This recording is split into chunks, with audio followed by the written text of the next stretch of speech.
Welcome to Kindo Town, friends. I'm joined again here with my friend Chris Gentile in an exploration of Esoterica.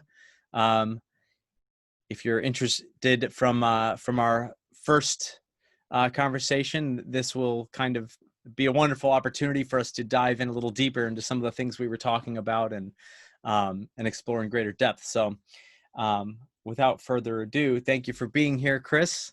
Looking forward to resuming. Me too. Thank you for having me.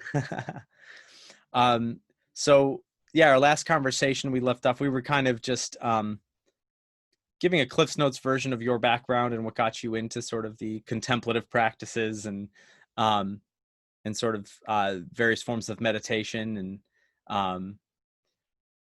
and I think that's a good sort of backdrop. We started touching on the things we're interested in and I think it would be really well, maybe what a cool jumping off point would be kind of looking at the state of the world and particularly the state of the United States, and kind of the sort of feelings it conjures up and how it's maybe led me, yourself, and others to think a little bit more deeply about what we're doing here, what this is. Seems like when all the things you take for granted are pulled away and start crumbling, that seems to be the prompt to find the next layer of bedrock that we can rely on for building our world and our worldview. A lot of these social conventions that have served us for many years, the cracks are showing, and that's disturbing, but also I think I consider that a prompt to go deeper. If the foundation you built your house on is falling apart, then maybe it's time to find some better raw materials to build with. Yeah, you know. and that will no doubt fall apart also at some point. Yes. Yeah, that's a good point. That's a really good point. Yeah, they're tools, I suppose. At the end of the day, they're human tools we use to kind of navigate whatever we can conceive of as being our lives and our reality, and they all have expiration dates. Yeah, that's really interesting. Yeah, and even on just I know we I can't say the state of the world and it's just seemingly endless collapsing and changing has done much, I guess, fortunately, to my personal situation. As I mentioned last time to anyone who was listening, I meditation is a huge part of my life, and one of the realizations that just gets deeper and deeper and deeper is the constant passing away of everything in your sensory experience moment to moment is passing. The moment it appears, it's already passing. Like the sound of my voice right now is going as quick as it's coming, and it's just this constant coming to terms with it. So on a personal level, just in your own mind and watching how you can't hold on to anything. It's just every phenomena in consciousness is just changing and moving, and you're kind of just the name of the game is just like accepting that and having equanimity with it, which is like not trying to hold on to it as it's or fight it as it arises, and not trying to hold on to it as it passes. And the same kind of goes for the so-called external world, if there is one, which maybe we can get to that at some point too. Sure. But the external world, which still, well, we'll get to that maybe later, but sure. it is also just following the same rules of consciousness, because it too is subject to all the same Yeah. rule, you know? So this comes to mind as you say that, and anyone who's spent a little bit of time practicing at least Vipassana meditation can attest that general rule of all things coming and going, nothing lasting. It seems one of the human problems that and challenges we face when it comes to trying to cultivate equanimity towards all comings and goings is seems to be a hierarchy of value placed on certain comings and certain goings versus others. So for instance, you had mentioned the sound of your voice comes into consciousness, goes away as quickly as it came. But generally, we're not too bothered by the coming or going of your voice or my voice or other, what we would say, more trivial elements of conscious experience. Where we start to really get hairy and run into confusion and suffering is when it comes to the comings and goings of things that either really bother us and really cause us displeasure and pain, or things that we really, really enjoy and therefore develop strong cravings to. And using that craving, just for the sake of clarifying what I mean, could mean something as trivial as addictive fatty foods, or like Doritos, or like my wife, like obviously both of those things mean very different, have uh, a much different depth of meaning to me, and I guess the depth of how much I yearn or long for those things differs so widely. If you were to tell me you're never going to be able to eat or smell or taste another Dorito for the rest of your life, the level of grief that would bring to me uh, couldn't be compared in any substantial regard to the level of grief if you were to tell me I would never get to speak to, see, touch, or experience my wife ever again. And one would produce a unspeakable level of trauma and suffering. The other might be annoying insofar as I remember that that's even a condition of reality, and then pretty quickly I would never think about Doritos again. So so that's really an interesting distinction to make when we're talking about objects and consciousnesses. There, to each of us, there seems to be quite a hierarchy of things we're attached to, our loved ones and our family members, people we care about. We have strong attachment to them. We want to know we're going to be able to experience them again. And to learn that we wouldn't be able to in any meaningful way would cause us great grief. Whereas, again, if it was French fries we were talking about, the consequence emotionally and psychologically of that seems to be much different and less substantial. So maybe that'd be an interesting place to start for you. How does one go from practicing, doing this practice where you're trying to cultivate a sense of equanimity, or another way to put it, I don't know if indifference is the right word. It paints the picture of a completely dispassionate existence, and I don't think that's quite accurate to what the aim is. Maybe you can elaborate on kind of how you would approach those two different objects, one being sort of more in that trivial end of the hierarchy that most people could generally go on dealing with or without, with minimal trauma, and then something like losing a loved one or someone who's super important to you that would generally cause someone immense suffering and immense grief for an unknowable amount of time. Yeah, maybe you could speak to sort of how to parse through those two things. Sure. Well, to me, those types of cravings and aversions have a more fundamental, um, layer of attachment within consciousness that kind of precedes them, and that is the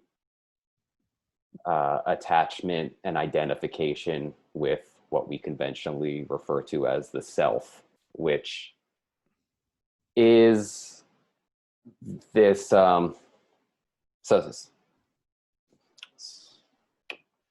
there are essentially 6 things in consciousness that make up everything. One is, like I mentioned, the sound of my voice. You could call that external sound. One is external sight. The other is physical touch sensations, the feeling of your body in the chair or wherever you are, the air on your skin. And then the other 3 are internal sound, which is thinking in words. If you say hello in your mind right now, there's kind of this appearance in consciousness, usually around the ears, that appears. The second is internal sight, which is thinking in images, which, whether you have your eyes open or closed right now, you can pretty easily imagine a green apple in front of you, and it kind of just appears. And then the third is internal emotional sensations, which, and the whole spectrum of fear, joy, and all the others. So there's hearing externally, seeing externally, feeling externally, and then the same 3 internally. Hearing your thoughts in words, seeing your thoughts with images, and feeling emotional body sensations. And there is nothing else in consciousness, and the profundity of that statement can't be understated, really. Can you review those real quick one more time? So we have external hearing, external seeing. These are basically external hearing when perceived the sound waves hit your eardrums, and that gets translated into information that would be filed under external hearing. External seeing, photons hit the eyes and get converted into an image in our conscious experience. External seeing. And then what was the third external? Touch sensations. Touch. Feel. Oh yeah.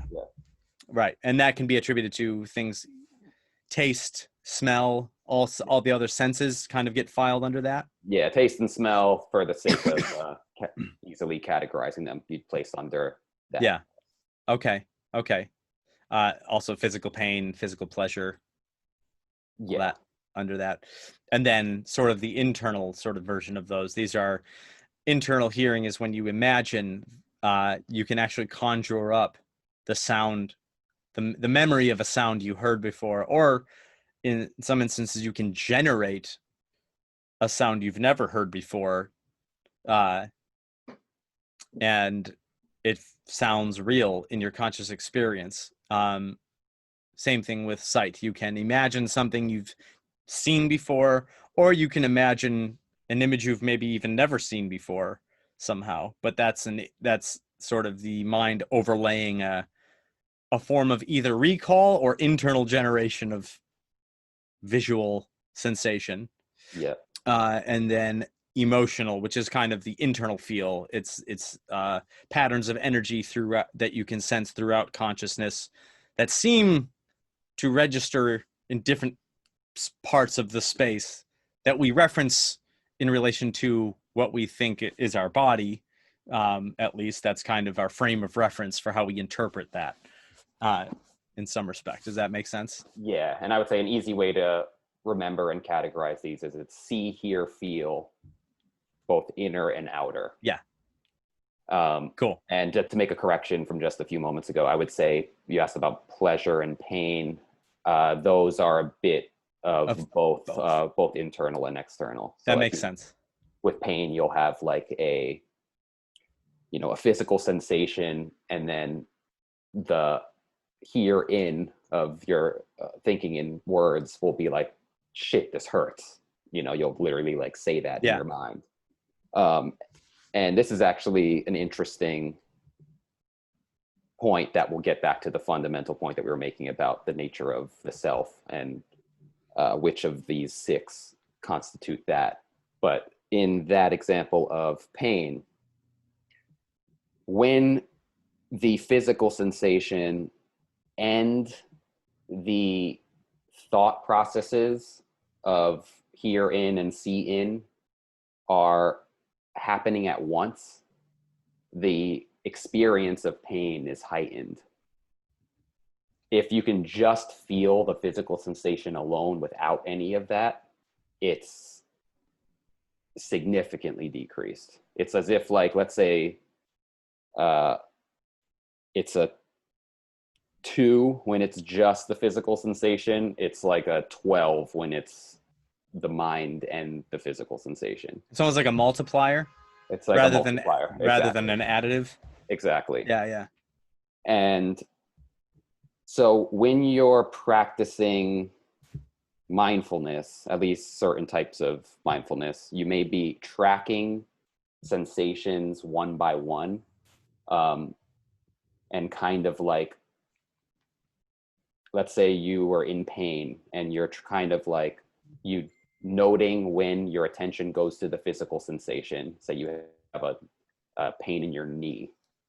When your attention goes to that, you'll note that that's a feeling sensation. When it goes to your mind saying shit that hurts, that's hearing sensation. When it goes to an image of your body just like shivering and quivering in pain, that's internal sight sensation. And you might just sit there and go, okay, that's feel, that's hearing, that's seeing, that's feeling, that's hearing. And that kind of untangling frees you in large part from the experience of pain. And now, to bring it back to what we were originally talking about, the self is simply the combination of internal sight, internal hearing, and emotional body sensation. And when those three are happening at once, they have this kind of like solidified, this kind of, it feels like coagulated, and you can't really parse like what's going on there unless you start to zoom in and you're like, okay, that's an image, that's a auditory thought, that's an emotional body sensation. And then if you start to parse them, your concept of yourself literally disappears, and you just merge with or become just open consciousness. That's really interesting. There's a visual that kind of comes to mind as you're describing that, and maybe that'll help sort of some other people who are listening to kind of give a visual aid to what we're talking about. Well, there's a couple, but particularly I was thinking of like sort of the way like old comic books ink is printed. It's like they're like little dots and cells, and there's like little dots of color of all different sizes, and there's only a few different colors involved, but the ratio of different colored dots creates different colors when it's zoomed out. So kind of like if you're opening up to, if you're looking at a printed old school like comic or image that's printed using that, I can't remember what that's called. It's like pointillism, but it's not pointillism. It's like little. Do you know what I'm talking about? Am I being too big? Yeah. No. I think I get it, and I think it reminds me of another analogy that I love. which is sorry, I'll let you go on first. No, I was gonna say, like, if when you first look at the image, it looks like if it's an image of a person, it's like, oh, it's an image of a person. Yeah, But yeah. the more you get in and see, it's like, oh wait, no, it's just different colored dots. It's Right. not a person, and Exactly. Yeah. it's kind of like that. You're doing that, but to what we call myself, the feeling of that I am a person with a will and things that I want and like, and I am like certain things and I'm not like other things. That whole phenomenon is produced by lots of different dots, so to speak, constellations of different dots that accumulate to create that solid feeling illusion, much in the way that image you're looking at is like, oh, that's clearly a picture of a person. When upon deeper looking is just a bunch of dots arranged in a certain way. Perfect analogy. Okay. And another one which I like is a TV, which you see this elaborate image on the screen, and if you zoom in, it's just like red, blue, and green lights. Yeah. And so the question of like what is really there is, it depends how close you're looking, kind of. It's like, yeah, it looks like, and you're back to your analogy, like an image of a person is there. In other words, the self is there if you don't look closely at it, and this experience, which you and perhaps many people, because this app is particularly popular now, but the Waking Up app, and Sam Harris and his style of teaching meditation, he'll often guide you and say, focus on sounds and sights and so forth. And then say, if it feels like you're focusing from somewhere, like if you're located in a part of consciousness, perhaps in your head, notice that too is appearing in consciousness. Or he'll say, like, look for look for what's looking.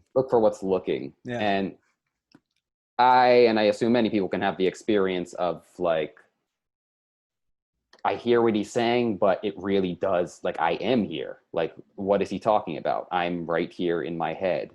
And it feels like that.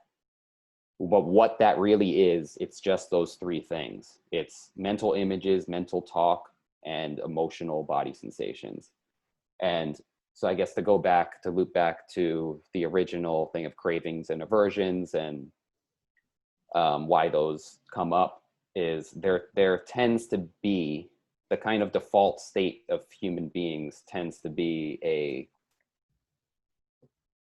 fixation. Consciousness has this tendency to fixate on those three internal, I shouldn't even say internal, but those three arisings in consciousness, which, and without the proper or adequate mindfulness skills, one believes that they are a thing here that's perceiving everything else over there. And so when something and largely, I promise we're gonna make this all tie together in a moment. So largely the reason there is so much fixation there, it seems to me, is the most fundamental thing that is gripping consciousness to that feeling of self is the emotional feel sensation, which seems rooted in fear or pain. And I've heard some meditation teachers kind of like conceptualize this as, like, perhaps it's like the pain in your body from when you were born and separated from your spiritual source. It's just like before you had the words and images to even figure out what's happening. It's just like, I can't possibly, be separate. It's just such a traumatic experience that it's the most fundamental and deeply rooted of all of them. And since that we so deeply identify with that. I think that identification with pain and with self explains some of the more surface level cravings and aversions that you alluded to before. Yeah. Things like as simple as food, and it's like you kind of fear that, you know, when you eat something and then you have like anxiety around like getting more into your mouth. I theorize that it has something to do with kind of fear of survival. It's like very deeply rooted fears of like, I'm not going to get more food, or you know, I need to get as much now as possible. You know, same thing with a mate or your wife or someone you may be attached to. It's like you there's this deeply rooted fear that you're alone, and you want to grasp onto something to keep you, you know, kind of keep that dualistic mindset and attachment going, if that makes sense. Yeah, it does. And that it, in my experience, from doing that practice on Sam's app in particular, where he's talking about trying to identify in consciousness what that feeling of self is, where it is, and what it feels like, and trying to separate it out. It always does feel like it's like a scared child or something. It's like Exactly. Yeah. this energy of it's like frightened to be found out. It's frightened to be found to be not in control of what's going on. There's this, it has with that feeling, and just to clarify, because I know like you and I have talked about this a lot, so I'm trying to be conscious of like people who might be listening, and trying to explain it a couple of different ways so that it might be easier for them to understand what we're trying to describe. It's like when you have you'll get a pain in your leg from like sitting too long, and there's like this slow growing sensation that might not start as pain per se, but it starts as like almost a tightness, and it kind of evolves slowly into a sting. Or when your leg falls asleep and it slowly comes back from being asleep, and it kind of goes from you not being able to feel it to like tickling to tingles, and then all of a sudden it grows like this sharp pain, and then it eventually fades away. It's like a version of that, but just can be located throughout, or you perceive it as it being located in different areas of the body, almost anywhere from like the throat to the chest to the neck, shoulders, stomach. It seems like it moves around, as strange as that is. That's what it feels like. You're saying the feeling of the feeling self. of what we say self is. Yeah. It's like this weird knot that kind of twists and goes away and then reappears somewhere else. And it's always playing hide and seek, and it's just terrified of being found, and you like feel it trembling with fear the more you put your eyes on it, so to speak. The more attention you give to it, it seems to. Yeah. So it's actually it's definitely a more difficult practice, because it's not necessarily pleasant to do that exercise.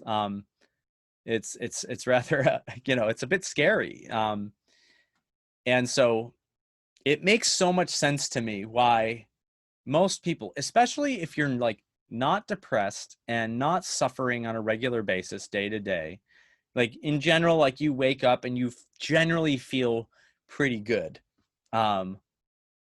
why you would never really want to seek out a practice like this. Like, Last thing on earth you would ever want to do. Yeah. And it makes sense why, if there's one common denominator, it's that we've both dealt with severe depression and anxiety and a crisis of meaning, the meaning of our existence in our lives. and as dramatic as that sounds, it feels dramatic too. And it's very it's very overwhelming when you wake up and you can't feel why you're here.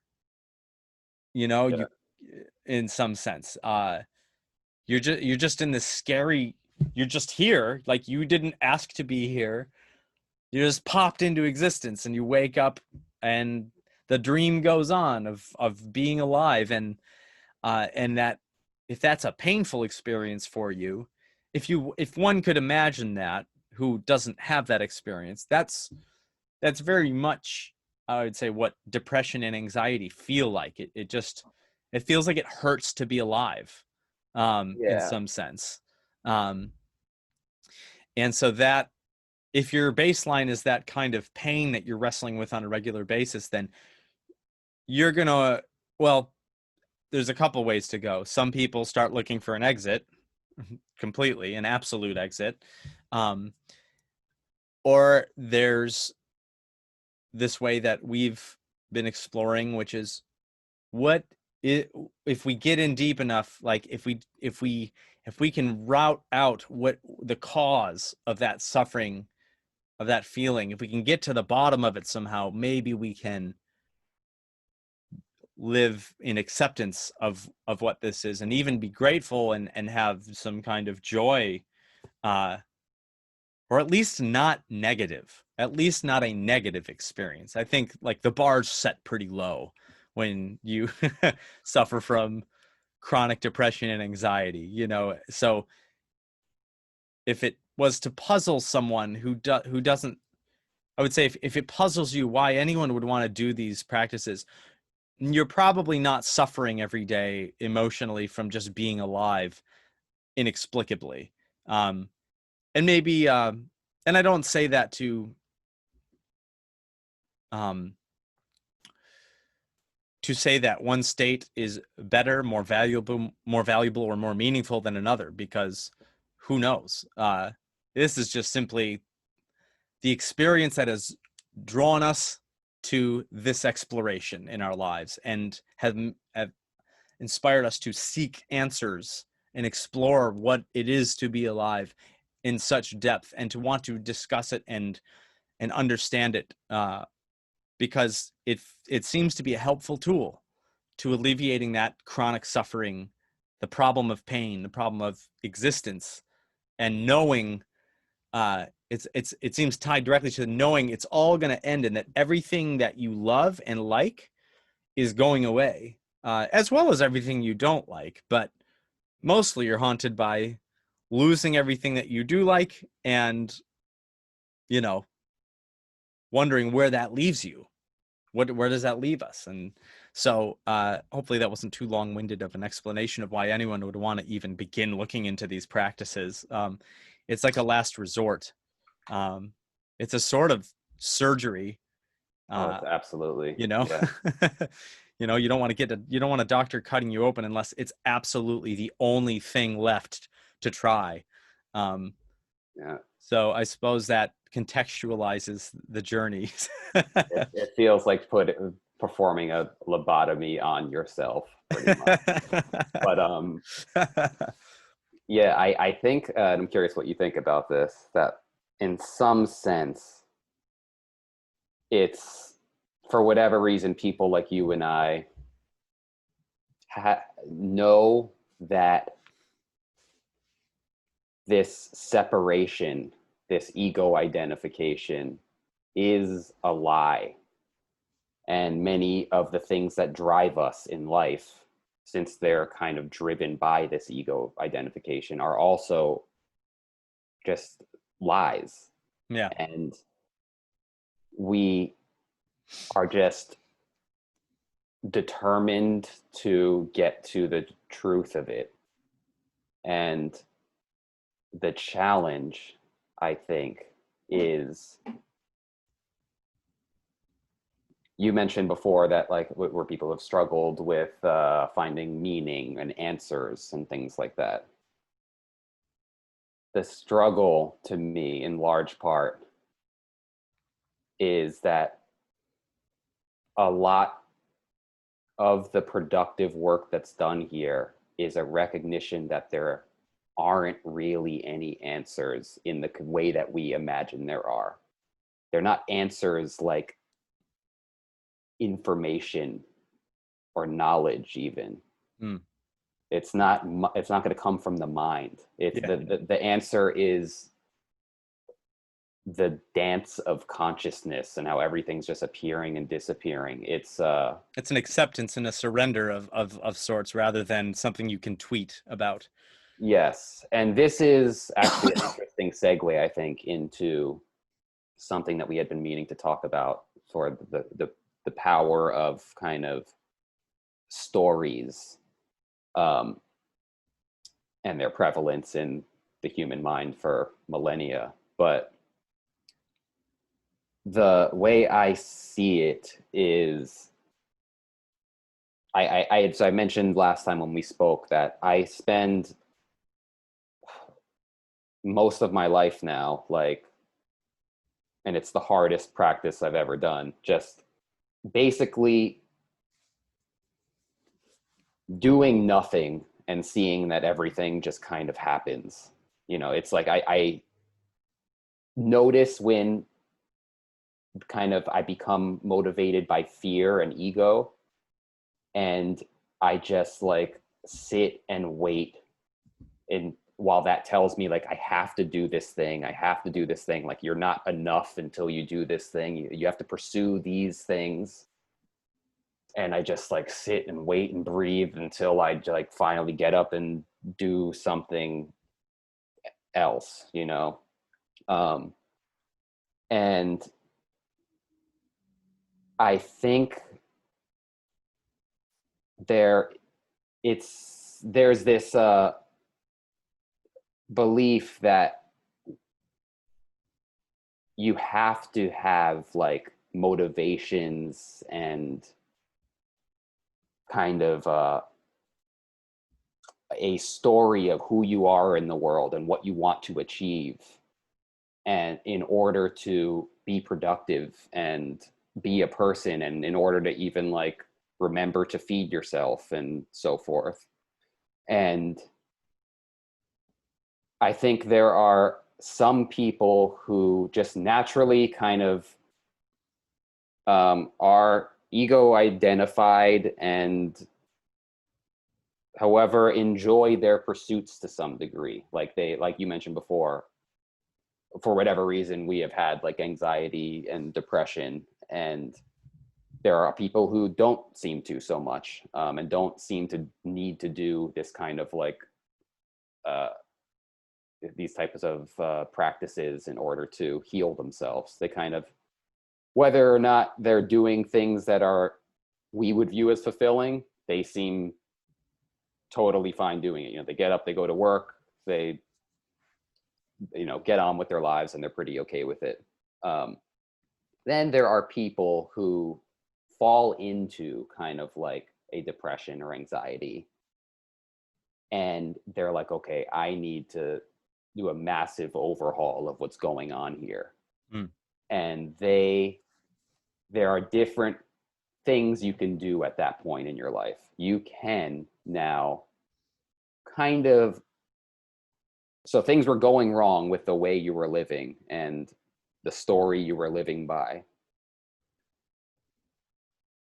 And there is an option that seems to work for many people of kind of just like rewriting your story. Like, whether that's getting into the Bible and seeing how Jesus lived and being like, that's a great example of how someone could live. I can do that. I'm going to live my life like that. That's one way to do it. Another is to kind of do it more methodically. Like I remember reading a book called The Power of Story years ago, which I think is pretty popular and apparently has helped many people, where you kind of like, it's a book, but then there are these exercises where you like write down who you are and what you're doing and what your limitations are. And then you like rewrite the whole thing to like who you want to be, what you want to say on in your eulogy, on your gravestone, and you rewrite your story. And then you basically reprogram yourself to be like, I'm this person who lives this way. And to me, those, it seemed to be extremely effective ways to live a meaningful and fulfilling life in some capacity. They are, however, not getting to the truth of who you are. No story is true, and you don't need them to function in the world, to survive, to be motivated to do things. As I was mentioning, like everything is just, as I was mentioning with my practices, like I'm training myself to kind of just like completely let go of all story. And as difficult as it is, you realize you can live like this. Like we're having this conversation right now, and it came from a different place. It was initiated from a different place on my end than what my previous motivating engine was. You know, I just ate lunch a couple hours ago, and I wasn't thinking like what should I eat, as I used to do obsessively. Like, what should I eat? What is the best thing that they're saying is good for productivity and good for your mind right now? And I'm using my mind to like feed myself in what seems like the best way that fits the story of the person I'm trying to become. And instead, now I've just like watched my arm open and reach for the thing that like it reaches for. And it's bizarre, and most people seem to not be able to relate to this. But what's interesting is many people who do get to the point where they're living this way, and I wouldn't say I'm quite fully there yet, but many people who do say that your motivation then, once you've completely cleared yourself of ego and of stories, your motivation then becomes completely pure and motivated by service to humanity. It's like because you've gotten rid of this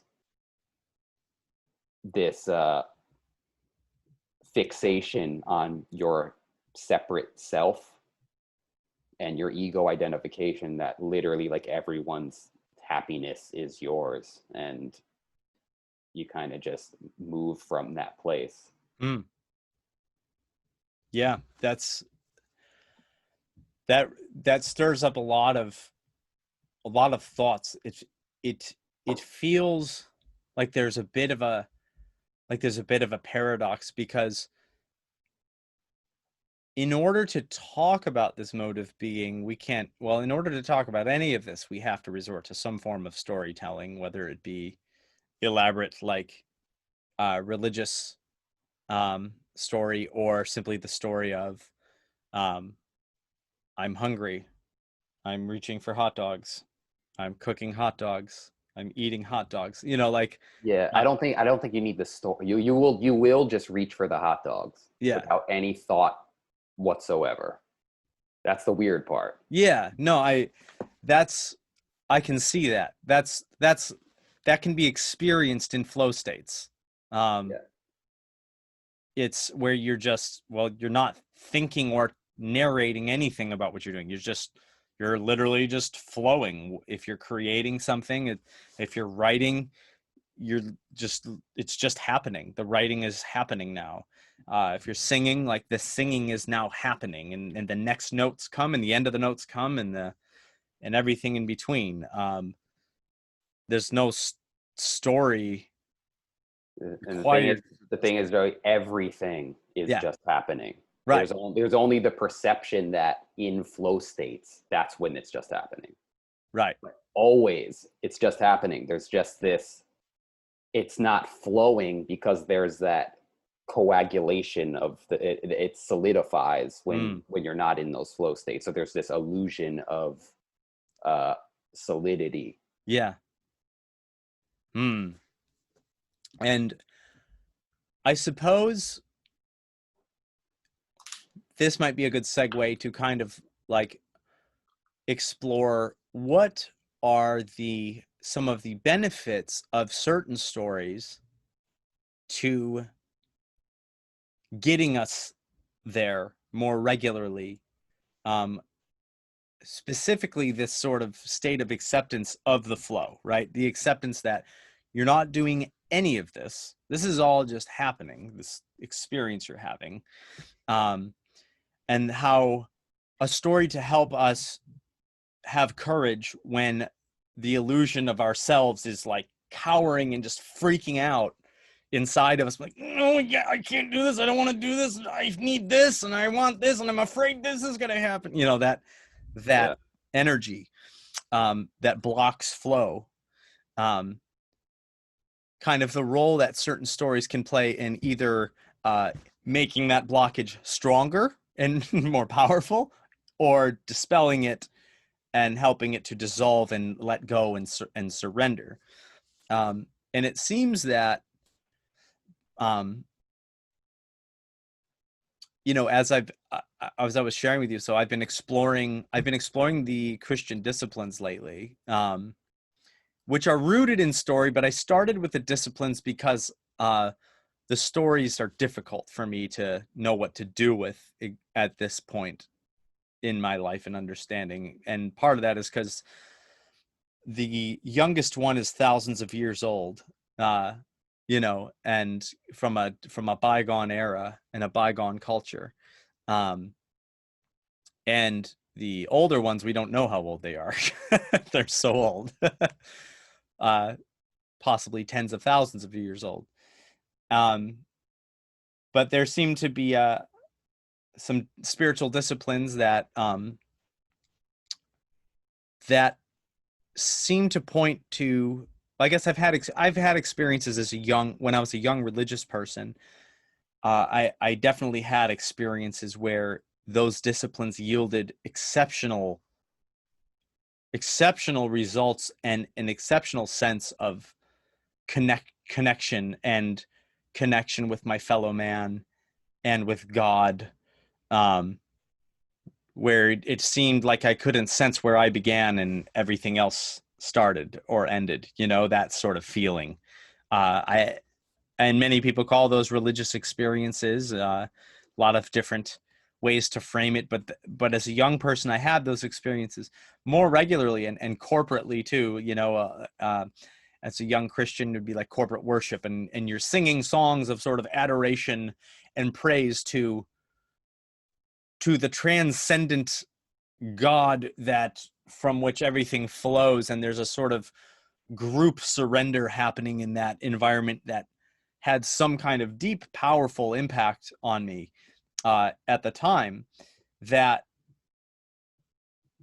as an adult, as I'm trying to parse through sort of what the meaning of all that is, you know, it's not as easy for me to just to be like, oh, I just believe these things and then I can enter into these experiences with people if I believe in these stories, then I can have said experiences. Like, I have a blockage there because I have so many questions and my intellectual mind is puzzled by so much about it. And can't quite, there's so much to parse through. So I kind of doing it backwards. So I'm like experimenting with now the disciplines that came from the stories, you know, to see what fruit there might be over time of doing them. And I'm really giving them a fair go, you know, knowing that any discipline you take on, if you start a discipline and you quit after the first day because like you're not tasting fruit, well, you haven't done the discipline. The whole point of a discipline is it takes time for fruit to emerge over time. And even with meditation practice, like, you know, if you're like, oh, I'll try meditating, that sounds cool, like what Joe and Chris are talking about, you sit down and you do like a 10-minute session, like, I don't know, I was weird, I was kind of bored, and I was thinking about cheese, and it's not for me, you know. It's like that's not what the discipline is. The discipline is the doing it regularly, and what comes of it comes over time. And it's a discovery process, it's an exploration, and it's a journey. So So yeah, maybe that's a good segue to kind of figure out. Joe, before you go on, I'm Yeah, sorry, I'm curious. How old were you when you had those experiences of a union with God? And like, what were the scenarios again? Like, what were the practices or the settings that it sure. happened? There were a couple different ones in my mind that I remember. So, so I had belonged to a youth group.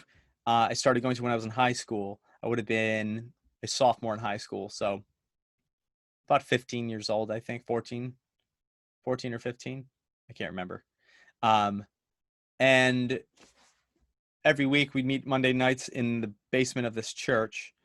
Um, and the whole it was as a Pentecostal evangelical church. For those of you who don't know anything about those religions or those practices, they may seem weird. And I guess by the definition of weird, they are weird because they're not normal. Most people don't do these things. But that whole evening was structured something like this. You'd walk into the room, the basement. All the lights would be very low. There might be some very light music playing. Maybe the worship leader would be just playing some stuff on guitar, and people would either be sitting quietly, uh, eyes closed, praying, uh, contemplating, meditating, either sitting in silence or actively praying for something. Some would be laying prostrate on the ground, face down, kind of in a sort of posture of surrender to kind of just it's it in a sense it was a form of self diminishment. It was kind of getting ready to like discard that part of ourselves that feels separate so that we can come together and feel unified uh before God, and be one. There are a lot of phrases you'll hear in religious circles, like we are unified in Christ, one in Christ, that kind of idea. So that would start there. Then the worship service would begin. They'd start the worship leader, and maybe there was a band, would start singing either some hymns or some songs, and the lyrics would be usually songs of speaking of adoration of the idea of God or of Christ, um, which ultimately represents like just the highest power that we can conceive or not conceive of, and then submitting to it, singing the words together and really meaning them. So often in those experiences, I would feel that I would have that transcendent experience, uh, lost in the group, but beyond the group as well. Just like my whole being uh, felt like my whole sense of me would feel like it would dissolve in those moments, and Mhm. there'd be a clarity, unbelievable clarity in those experiences. Another time I had an experience. It was when I realized that I was meant to be a performer. I was playing at Showplace Theater, and we were playing original music. I was a little about the same age. I was playing with friends that I'd met in that youth group, and um, playing on stage, just playing bass. And I remember just like looking out into the audience and seeing just the attention of so many faces back on what was happening on the stage, and feeling like it definitely wasn't like they were paying attention to like any one individual on stage, but something was happening that we were all a part of. And whatever role I was playing in that at the time, that is the role that I'm to play throughout the duration of my life. Um, that would bring the most meaning to me. There was kind of that was like an epiphany moment for me, and also accompanied with that sense of oneness with everything and with God, and you know, that kind of experience. So those those two experiences are the first two that come to mind from that time in my life. Yeah. So those seem to me like kind of great settings that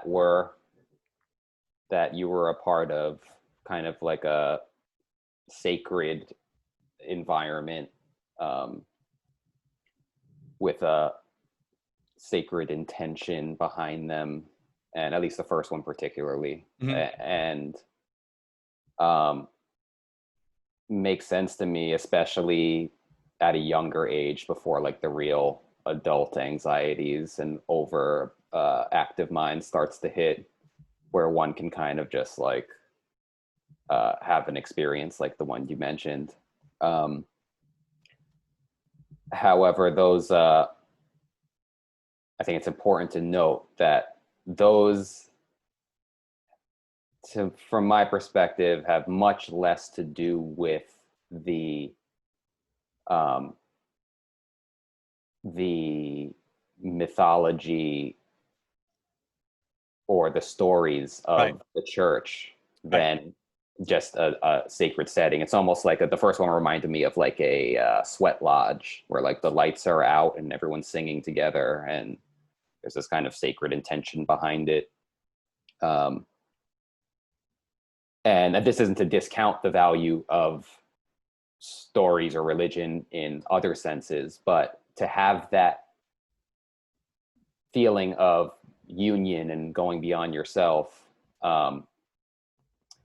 I think it's important to note, it seems useful to me to note that they were associated with the church in some sense, but the deeper uh, and more significant factor there was perhaps just the setting and the timing and your age, maybe.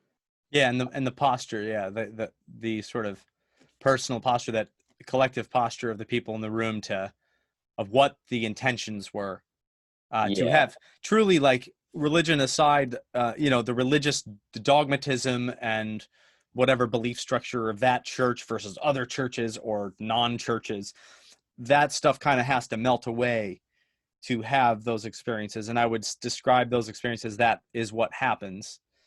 You're not thinking anymore at all, really, in words. Uh, Mm-hmm. Story disappears, uh, and awe inspire an inspired awe comes over you. It becomes a flowing experience that transcends anything you can really describe. And I think that points to kind of maybe some of the boundaries of what where stories function expires, and where it begins, sort of like, like as a tool, as a corporate tool, uh to help usher people into that experience as the ultimate goal of the story. If the story can't produce that sort of unity with God, or the dissolving the self into God, which is really like the main thrust of Christianity as a story, is, the Apostle Paul, who's one of the most celebrated icons in the church, talks about uh, presenting your body as a living sacrifice, and the crucifying of the self, not necessarily the physical crucifying, but the crucifying of that, what we describe as the self, the illusory self that has its own cravings and its own desires and its own illusions that it wants to live by. uh the main thrust is for all that to dissolve. But it's funny because I think this happens in all practices and in many religions, is oftentimes the dogmatism, the dogma, and the beliefs that are meant to lead you to that experience often can also provide the stumbling block to those experiences as well. If one begins clinging to the story, uh, the words and the ideas and the beliefs, more than the experience of them dissolving into unfathomable bliss and unity with the divine, well, then the story's no longer function. It's becoming dysfunctional, and I don't know that it's necessarily the story's fault, but that's something that it's a trick the self plays on itself. It likes to adopt the story and say, oh, see, I understand how this works. Sometimes you get so immersed in theology, uh, that you forget that theology is really meaningless if it doesn't ultimately produce that experience of flow and of uh, disillusion. And oftentimes it becomes an obstacle to that because of how much our tendency is to cling to it for a sense of agency and control over whatever this is. If that makes sense. Yeah. And yeah, I totally agree with you. That does seem to be the thrust of these religions. However, it doesn't seem to be what most of the congregants like achieve. I remember my meditation teacher, Shinzen Young, telling me a story of talking to, I think it was a rabbi who said something that to him described like it was some like beautiful religious quote about like how the whole purpose is like this union with God. And Shinzen asked him, he was like, how many of the people who study with you like get to that place? And the rabbi seemed to honestly answer, he was like, very, very few. Yep. And Shinzen responded, he's like, I expect my students to get there. And he was like, this is like the thing is, again, I wouldn't even say I can't necessarily say it's a problem or an issue, because like you said earlier in the conversation, like that one is better than the other. I can't really speak to that, but the kind of dysfunction of these religions to me in their inability to produce that experience seems obvious. Like even in someone like Jordan Peterson, who is someone I tremendously respect and think is like incredibly intelligent and has done a ton for people who have been struggling with anxiety, depression, and whatever else. I'm thinking particularly of his debate with Sam Harris, which you saw that, right? Yep. At least for a part of it. It kind of like, it was a good sandbox for me to like see where their ideologies differ. And one was, at least in some part of it, and I could be butchering this by my memory, but some part of it seemed to be Sam Harris saying like, you don't need these stories to live a good life. Like if you touch fire and it burns and you don't go back to it. He's kind of saying what I was saying earlier in the conversation of like, you can kind of live free of any story, and the human being is just naturally kind of programmed that's not the right word. It's just naturally kind of tuned to be good and be productive and be a admirable member of society, and you don't really need these stories. And Jordan Peterson said something like, you can live that way, and perhaps some people who follow you can, but many people can't. And the power of these stories and what they do to people's minds is just like unspeakably significant and necessary. And I think he's somewhat right there, that, and this highlights that there are different ways to live and different routes for each person. But I bring this up ultimately to point out that while they both Sam Harris and Jordan Peterson seem to help people tremendously with overcoming their own obstacles and becoming better people, they are very different approaches, and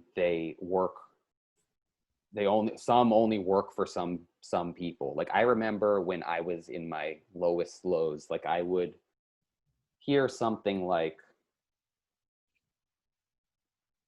use gratitude as a tool.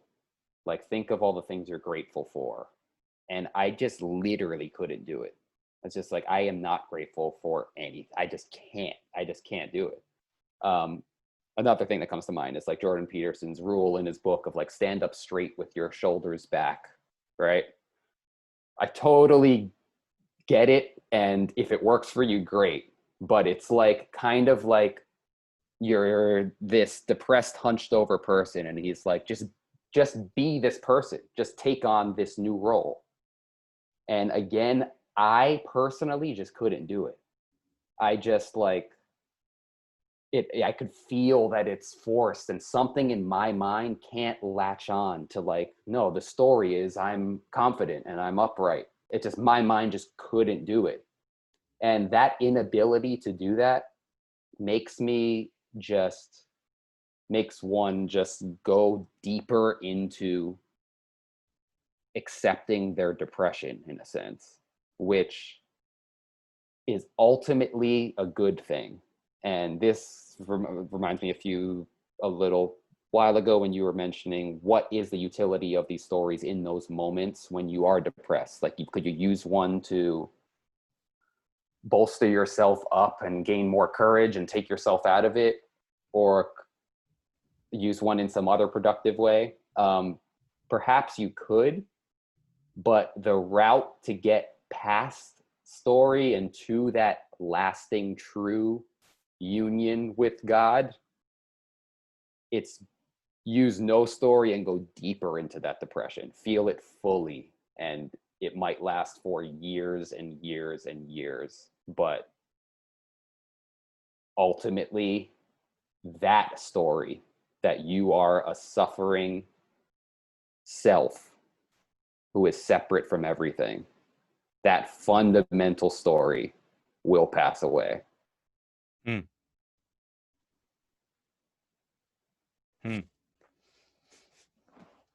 Yeah, I'm trying to like remember some of the moments, some of my darker moments where, and they were fairly recent. I mean, I think this, with the lockdown and the pandemic and like losing the studio and just, just way of life going away. um, One way that this wasn't even religious story necessarily served me was just knowing that if I get to the cushion to meditate, that just get there, uh, and I used that story to get me to the cushion. Makes sense. You know Totally. what I mean? Yeah. I have Even done that though, too as well. yeah. And then from there, the practice is done, and it's still, still difficult, but at least you're doing the practice, and then you're at least stepping towards the right direction towards healing.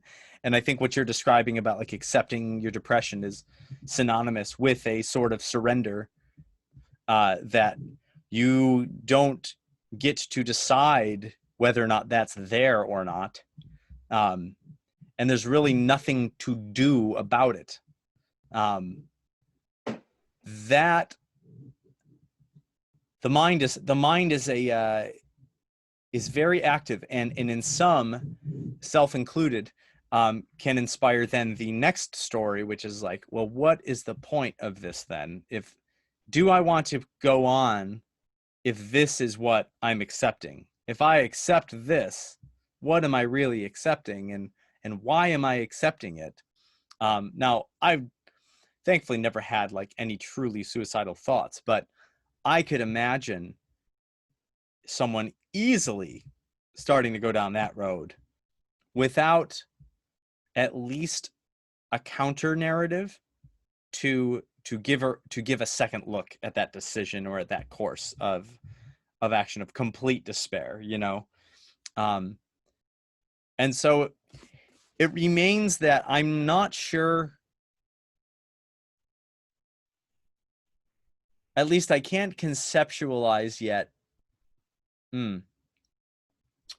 Well, I'll go back to something you said that struck me. That Shinzen, that your teacher Shinzen had said, how he expects that his students will arrive at that place, and the difference between him as an individual sort of practitioner and teacher of this methodology, this way, is still a way that is, if you're going to look at it like from like the scale of humanity, right? Like religious institutions, like we'll say their failure rate amongst all humans is probably something like 99.999%. And it's probably the same failure rate as Shinzen's in relation to all of humanity, in that his students are going to be self-selecting, right? Like you seek him out because you have your personal journey has gone in such a way that there's nowhere really else for you to turn, and you're so on your last limb to get to the bedrock of what is this, what is going on, that you find him and you decide it's worth devoting lots of time and energy to the practices that he's prescribing, and the literature and lexicon, learning his lexicon, to, you know, the language that he uses to describe consciousness and conscious experience. There's not a lot of, most people aren't gonna take that plunge. And so in terms of efficacy, it could be argued that it's just as effective and the path is just as narrow,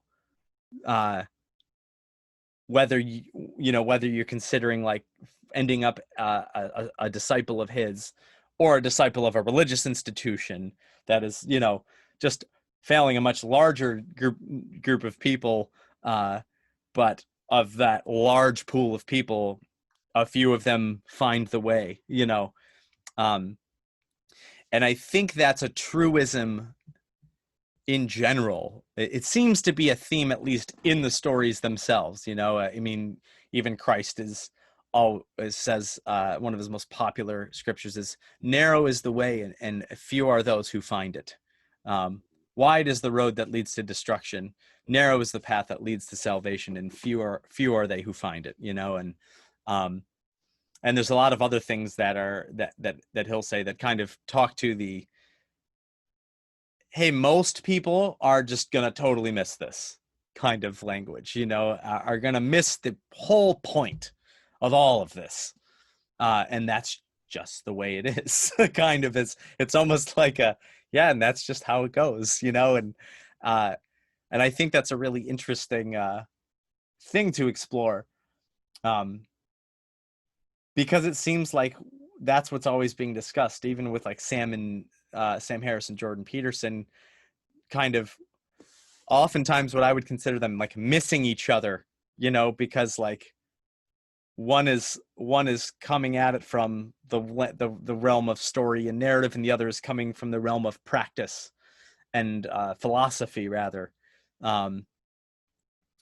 And I remember there were a couple points during watching those debates where I was like, oh man, like I feel like I would love to get those two in a room and just try to see if there were any gaps to bridge, if they could understand each other in different terms than they're trying to currently, if they could, with both of their brilliant minds, be able to devise more bridges. I think that even as I'm saying that, I think one of the main drives that emerges from my behavior and thought pattern is I like that idea of building these bridges between different schools of understanding that typically would exclude each other. You know, typically it would be like, religion's stupid, practice is the way to go. You know, story is not useful, experiences is the only thing that matters, or you know, seeking experience, you can't get there without story, you know, like that argument. And how kind of fundamentally they miss each other. They're like missing each other in some way, and I'm trying to figure out what that is. And I think that's maybe why I've been diving into these sort of practices, because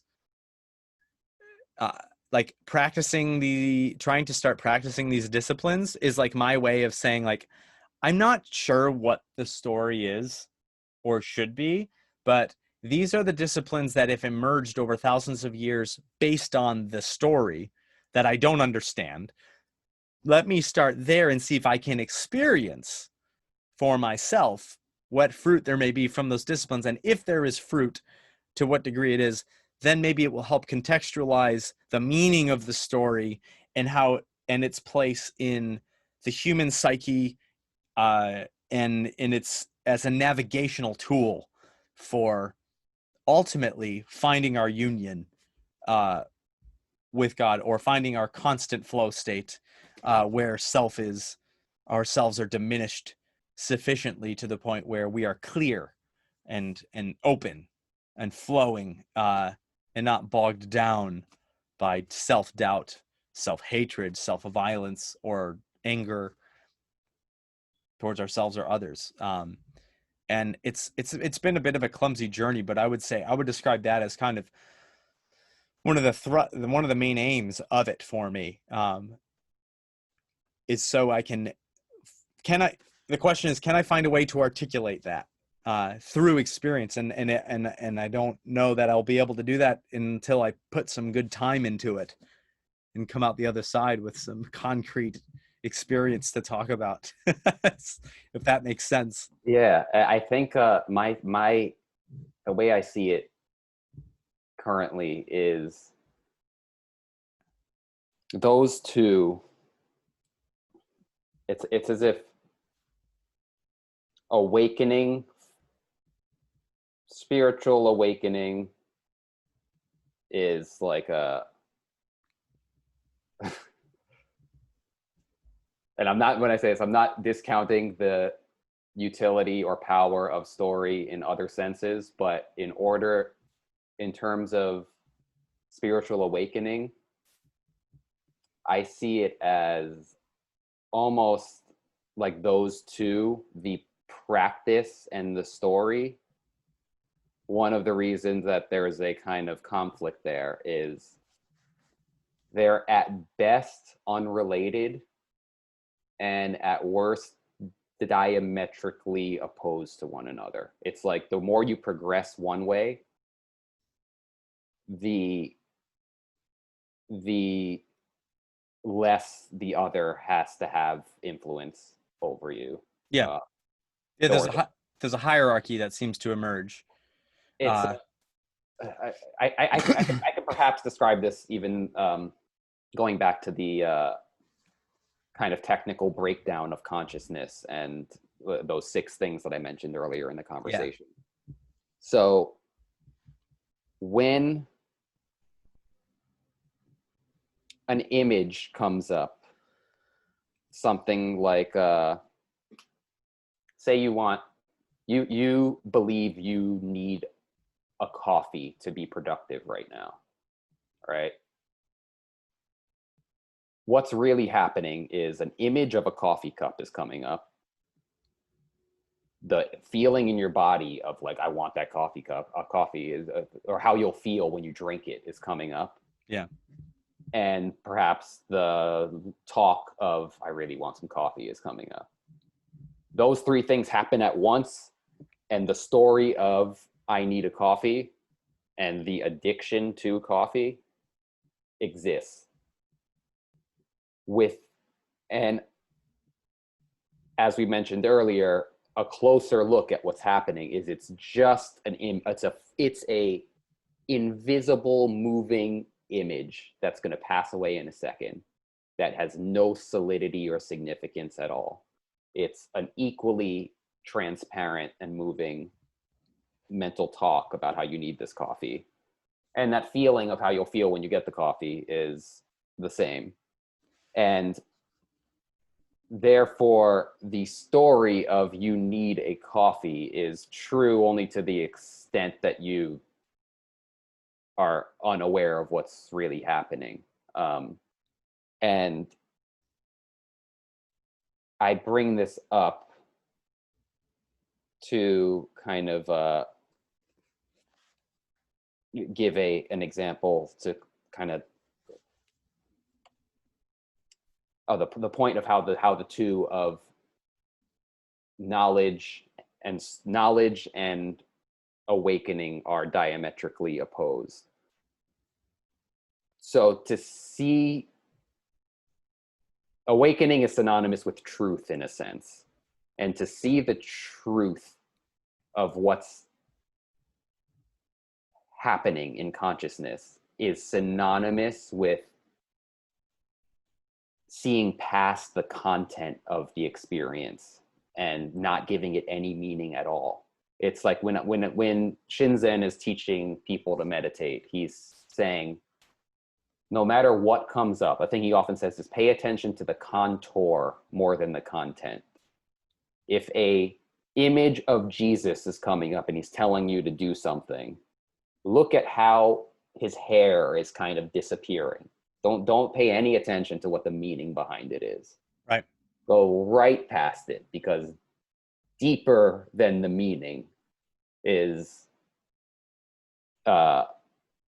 he would often say, deeper than the message is the massage, which I like. It's kind of just like the dance and movement Totally. is deeper than the message itself. Totally.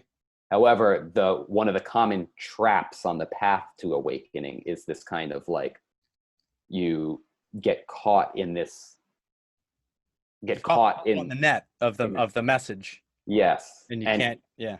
Even people who do like tons of psychedelics, which takes you beyond surface reality, no doubt, and into the world of archetypes and angels and spirit animals who are teaching you the secrets of the universe. It's infinitely fascinating.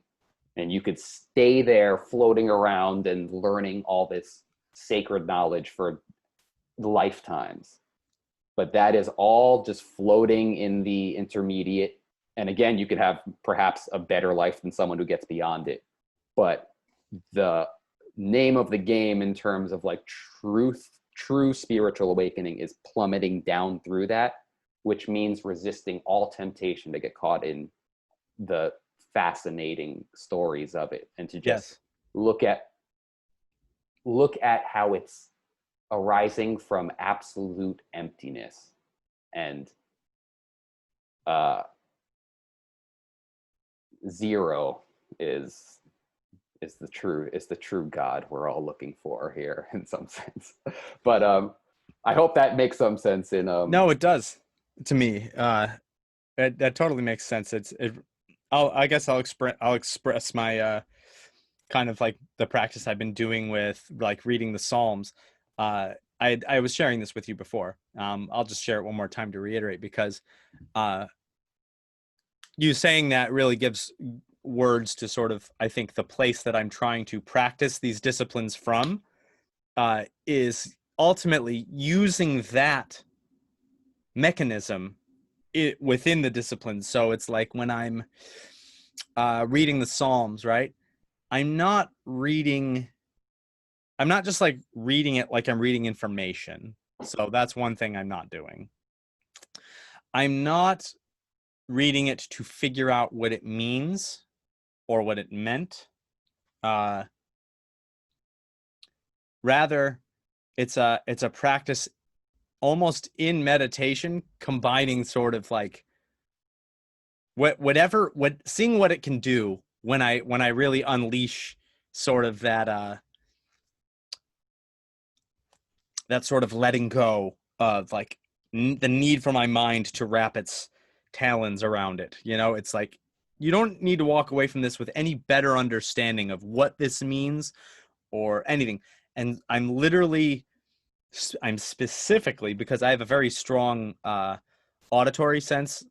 Music and sound engineering is like my trade. It's my passion. It's my favorite thing to do. It's what I do.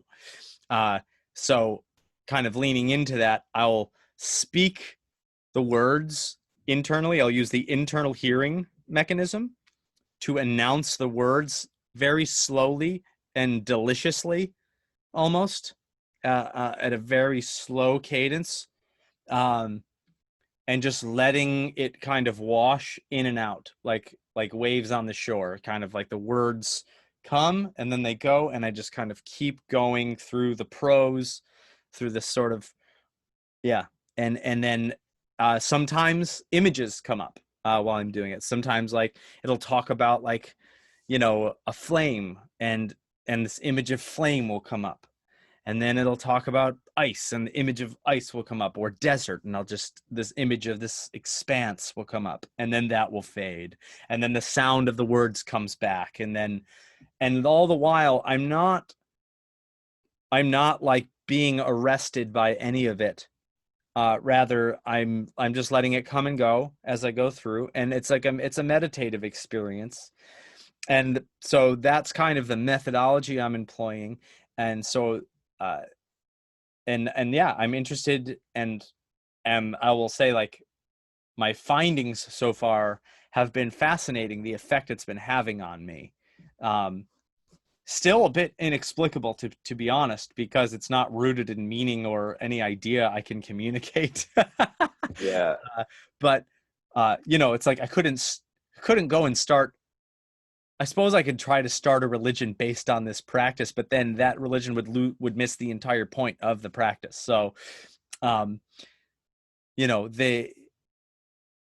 an act of faith in some sense that my intellect doesn't need to walk away with any points. And I don't need to have a different story than I left with. Rather, it's like a balm to my soul. The experience of it is like a balm to my soul, and it almost, having that experience while reading these words about the divine, just brings depth and dimension to the story, but only in the moment that I'm experiencing it. And once that moment's over, the words no longer mean that. I know exactly what you mean. That moment's gone. You know what I mean? Like, yeah, I guess similar to, like, if we were to analogous to the psychedelic experience, you're having profound and incredible images or sensory experiences that are coming and going. And in that moment, they mean everything. But once that moment's gone, there's no going back to that meaning or understanding in any way. It's come and it has gone. And you might be changed from it, but you can't articulate what that was, why it was. You can't return to the experience of its meaning once it passes, in some sense. Does that make sense? Yeah. And I appreciate you describing how you're using these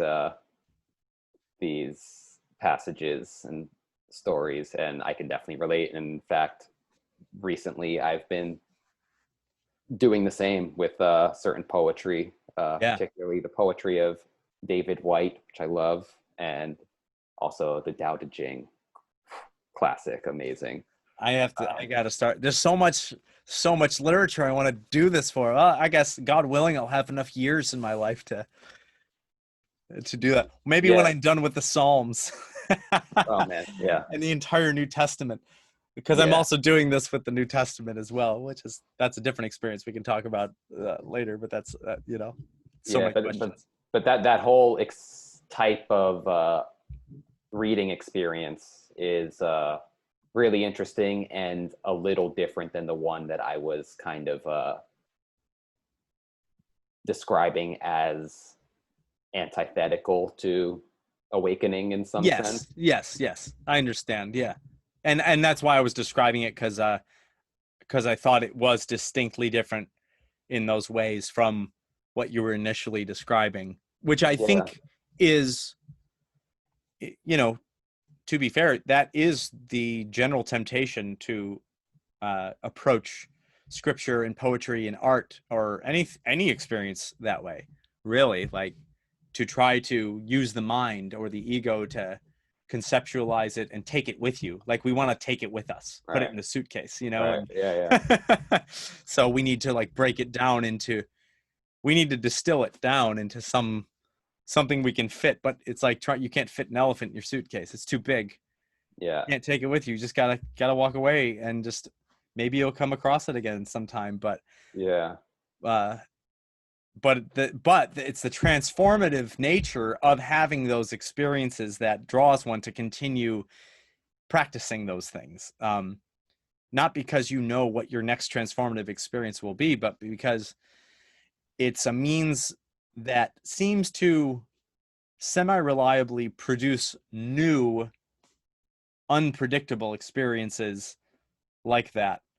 You can't Yeah. duplicate an experience, but you can continue to explore new ones that Yeah. come and go. Yeah. And you've got me interested in paying more attention to what kind of experience, what that experience is like. You putting it into words has actually given me some clarity already. Like I have very similar experiences when I read a passage that really resonates. It's just like you get high for a moment Yeah, almost, you know.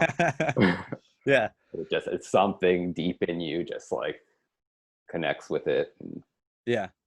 You can't yeah. give. There's no words for what that was or what just happened, but it's you sense something. You experienced some happening in Yeah. that moment, and then it goes. And there's really like there's not much you can do to talk about it. It's like the more you try to talk about what that was, it almost robs it of its power Yeah. in some sense. Something I've been curious to do, which I've heard is really worthwhile, is like memorizing some that really resonate with you. It kind of just you internalize it and Yeah, interpret it in a deeper way. yeah. That's a great practice. Um, repetitive prayers or mantras, or just you can take a mantra. You can make a mantra out of anything, really. There was one I was actually I was experimenting with recently that was kind of fun. So taking the approach I was just describing, like reading the Psalms. So I was taking that approach and applying it to the phrase that Sam Harris uses a lot in his Waking Up app, which is "You aren't." You are not. I broke it up a little more. You are not doing any of this. And the practice is you'll slowly say that phrase like, you are not doing any of this. Then the second iteration, every iteration you do it, you drop the last word. You are not doing any of.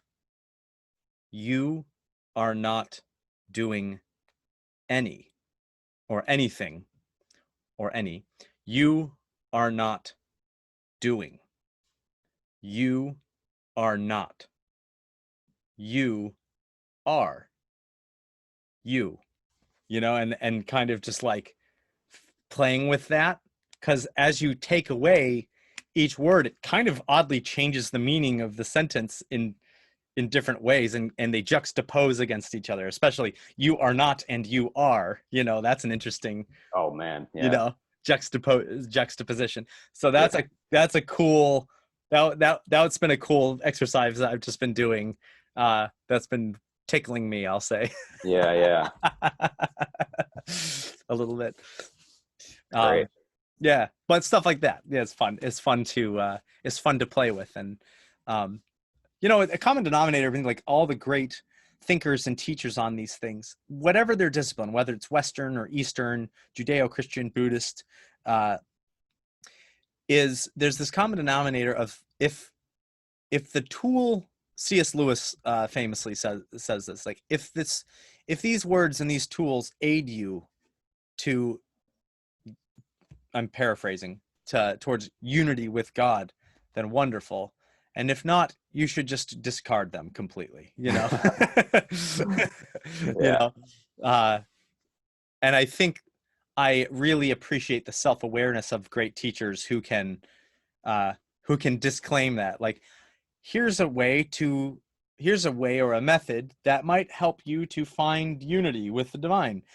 And if in any way this causes you to not do that, then you should just ignore it and just throw it away, because it's only as useful as it is capable of getting you to where you're going. Yeah.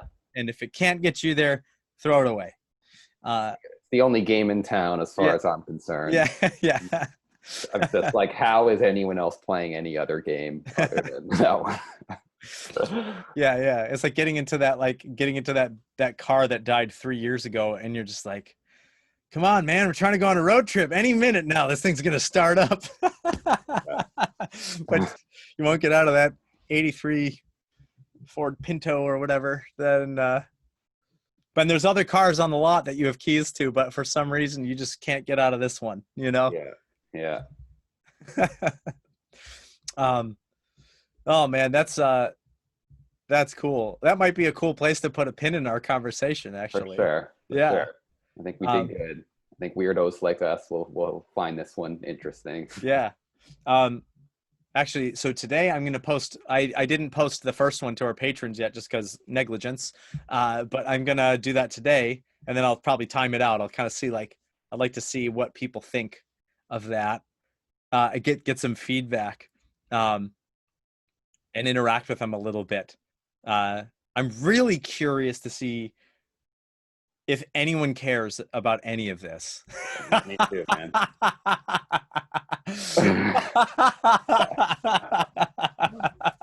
Yeah. Because, well, yeah, I don't know. There's got to be It's got to be at least. There's got to be at least a third person somewhere. Yeah, at least one other person might. You know, if we get one comment, then it'll be. You know what? Even if we get 0 comments, I'm really enjoying these conversations and really appreciating the sharpening of it. This is a form of one of the disciplines that I'm attempting to emulate, anyways, which is sort of the iron sharpening iron discipline, and meeting regularly to intentionally focus our minds on the methods and the goal of getting to that sort of divine unity or union with God, or that the dissolution of ego and self, however you want to phrase it. And so I think that's part of why this has felt so timely to start having these conversations, is because it feels like, this also fulfills like one of those disciplines. And yeah, again, it's like the disciplines are a great toolbox that happens to be aiding me.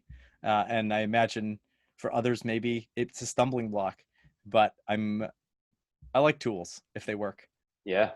And these conversations with you are certainly a essential one for me. You sharpen me as well. So. No, I'm happy to hear that, man. Well, right back at you. It's a wonderful experience, and hopefully our listeners here are getting something out of it. And I'm really eager to get some feedback too. So hopefully people will start commenting, and it might even be interesting to see if any of our fans who are particularly interested, maybe they'll want to join us on one of these conversations, and they have maybe some experiences they want to share. And I've had fans really like touch me deeply with things they've said to me, or one fan gave me a book that really I would accredit to my whole re-sparked my curiosity to explore sort of the Judeo-Christian story and discipline, that whole worldview. It's called The Knowledge of the Holy by A.W. Tozer, who's a well-known Christian apologist, brilliant, but really like the language that is used in that book really helped me to connect my experiences I've had through practice and through just life.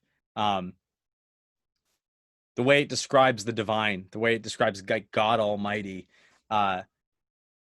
If I replaced God Almighty with like as synonymous with like deep, fundamental, unknowable, unfathomable reality, beyond human convention perception, then it like all of a sudden, like a lot of it just started making sense. It was like, if I just know that's what that means, because ultimately what else can it be talking about? You know, like that is what we speak of when we talk about God Almighty. We're speaking about everything that we are subject to, that all the experience that flows from nothing into nothing, out of nothing, like completely mysterious and unfathomable. You can't articulate what that is in any way or begin to understand what it is. Like that's what we're talking about, you know, like, and we're subject to it 100%. It's completely sovereign over us. Like there's a terrible nature. There's a terrible aspect to it. It's wild, but also like we seem to have, at least from our conversations, some odd sense that it's good, and that's weird. Like I don't know why. I know not everyone shares in that feeling, but often those who don't share in that feeling usually have the opposite feeling and usually act on that feeling and end up like doing mass shootings or something like that. You know what I even mean? that it's, or rather that it's beautiful or something to be like grateful for in some sense is Sure. perhaps another feeling some might have toward it. Yeah. And it's so much to explore. There's so much I want to explore with you on this, but like we said, maybe it'd be good to put a pin in this because I think we did a good bit of exploration there. Well, thanks, man. I really appreciate your time. I love having these talks. I'm so glad we're finally doing this, and yeah, even if two people find it interesting, it's good for me to talk about, and I feel like the more we get into this, like I think we'll really start hitting some even more deeper points of interest that neither of us expected we might hit. So, we're just scratching the surface. Yeah. Awesome, man. Well, I appreciate you. I guess maybe we'll wrap the recording and then we can kind of just chat a little bit all right, before we sounds totally good. go. But to those listening, thanks for listening, and I hope you join us next time on Kindo Town. I'm Joey. This is Chris. We love you. Have a wonderful day.